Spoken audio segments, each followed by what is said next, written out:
გიორგობის ბრწყინვალე დღესასწაულთან დაკავშირებით მოხუცთა თავშესაფარ ქსენონში საქველმოქმედო აქცია გაიმართა. სატრანსპორტო კომპანია ინტერტრანსის წარმომადგენლებმა ბენეფიციარებს დღესასწაული პირადად მიულოცეს და ტკბილეული და ჰიგიენური მოხმარების ნივთები გადასცეს.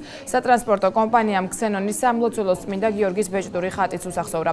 კომპანიის დამფუძნებლის ზაზა ლომიძის ინიციატივით კომპანია საქველმოქმედო აქციების ჩატარებას მომავალშიც აქტიურად გეგმავს. კომპანიის ორგანიზებით გაზაფხულზე ბენეფიციარებისთვის ექსკურსიის მოწყობა იგეგმება, რომლის ხარჯებსაც მთლიანად კომპანია ინტერტრანსი დაფარავს.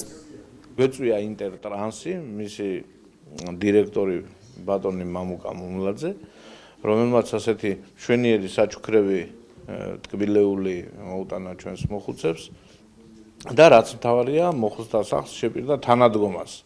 და როდესაც კარგი ამინდები გამოვა გაზაფხულზე, ზაფხულის პერიოდში, მოგეხსენებათ რუსთავში როგორც ცხელა, გვპირდებიან, რომ თავიანთი ტრანსპორტით მოგვემსახურებიან და ექსკურსიებზე წავიყვანთ ჩვენს მოხუცებულებს, მოვინახულებთ ტაძრებს.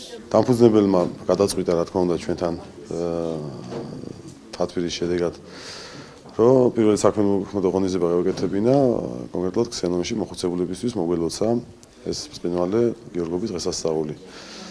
რაც გავაკეთეთ და ულოცავს კომპანია, უსურვებს ჯანმრთელობას, დიდხანს სიცოცხლეს მათ. კომპანია მომავალშიც გეგმავს ღონისძიებებს,